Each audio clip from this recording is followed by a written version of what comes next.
And welcome back to the show. In 2008, the United States Supreme Court upheld affirmative action in universities. They did so by ruling that an admissions policy using race as a criteria for determining admission to a university was to be permitted for the purpose of ensuring that the benefits that come with diversity in the university environment would be protected.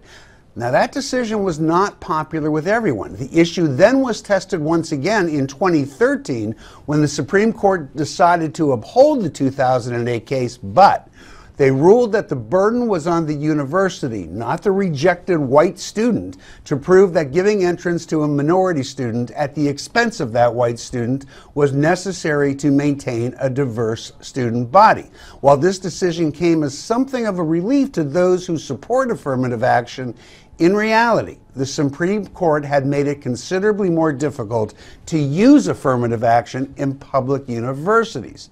Now, applying the new test prescribed by the High Court in 2013, the Texas courts ended up siding again with the University of Texas and their affirmative action policy. So now, the case is coming back to Washington, back to the Supreme Court, where it's going to be heard yet again by the Supremes in the fall session. Now, I know that's a bit complicated. We're going to suss it out for you a bit in the discussion. The overall question is it time for affirmative action to come to an end at our universities in the United States? Emory. Yeah, I think we need to take a serious look at it because as I've been thinking all along, I've seen kids get into college with a lower SAT score than a person that has like a 400 or something. And these kids they're devastated. You know, I got misplaced by a person that's that low. They go to school, and then 9 times out of 10, my son, I have 3 sons, all 3 went to college, okay? Right. They have told me stories. They said, Dad, here's a guy that comes in, he gets a grant, he gets a scholarship, his scores are low, he goes in, he parties, he spends the scholarship money, he spends the other grants that he gets. He's kicked out of college within less than 3 or 4 months. And he took up somebody's seat. And he took somebody who was going to be serious, spent that money, wasted that money. Nobody got anywhere. I get that. Jonathan, in the case that's at hand here, it's about the University of Texas. And they have a policy that was already established where if you're in the top 10% of your class, no matter what high school you come from in Texas, no matter what your racial background is, you're in to the University of Texas. And that should present some diversity. Sure.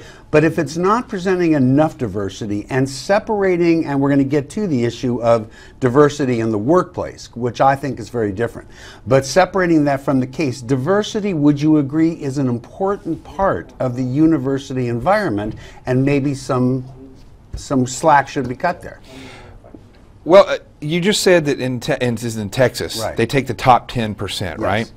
So here's the problem I have with this. In this day and age, it is a fact. If you want to be something, you can be it. It is equal now in the way of if you want to achieve and you want to ignore racism, you want to ignore poverty, and you want to strive to be the best that you can be that. That is what I think should be rewarded. And I think in college, that's who should be in college. In a company, that's who I would want working for me. We need to stop looking so much at color and sex and who you want to have sex with and start looking at the quality of the person. Do they work hard enough? But, you know, those types of things. The one thing about affirmative action that itself that proves that it's worthless is that now we've gotten to a point to where a black man cannot get a position because a black woman they need a black woman. Well, so now even minorities are being discriminated against. You're right, and that's getting into the workplace, which we're going to get to. Sure. I want to raise another side of this, and then I want Joe to respond to it. One of the questions frequently raised when discussing affirmative action is whether the very notion should be cast as paying a debt to African Americans for the way they were treated during the slavery era, or is it rather about trying to bring the benefits of diversity to the public at large? Is it, Joe, is either valid? Is one more valid than the other? At what point is that debt paid, if that's what it's about? what's the way this should be being approached? This is about reparations, then you're saying? Well, there are people who do see it that way, who say, yes, we owe this to black Americans because of what we did to them. And then there are others who go, no, it's not about that at all. It's about creating diversity opportunities. Yeah, I'm in agreement with Jonathan. I think way back when affirmative action was created, it was valid, right? If the African Americans or minorities in general weren't given the same opportunities, I think now it is a more equal playing field. I remember that I was told, I'm not going to throw this person under the bus, but a guidance counselor that I had, there were two, so anybody watching this from Wayne Valley High School, it's the other person, said, you know, your last name is Concha, and that is Latino, and you can apply under Latino, and you'll have a better chance of getting into some of the colleges that you're trying to get into. And I wouldn't do it because I just thought, I'm as white as Wonder Bread, right? I'm Wayne Gretzky. I'm not Jose Concha. And I'm proud I did that. Well, that does happen. You're absolutely right, because they can't see you. They just see your name. Exactly. Emery, I want to push this a little bit now to the next phase. We're talking about universities and diversity there. But you and I were talking during the break, and you raised, which I think is a completely legitimate point.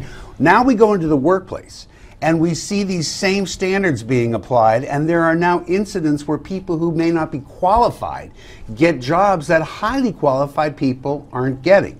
Is that a problem? Yeah, it is a problem because, once again, I'll just reiterate, we live in a different time and place now.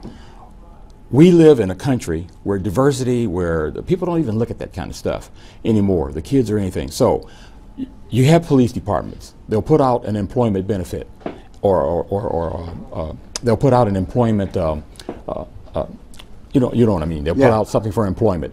They bring the people in. One guy gets the job. I gotta wrap you up. Okay, sorry. One guy gets we'll continue. Share your thoughts on affirmative action by going to newsmaxtv.com/comments. Let us know who you thought won the debate. Go on newsmaxpoll.com and cast your vote. We still have it open. Up next, we'll tell you why the White House and the Vatican are at war over the Pope.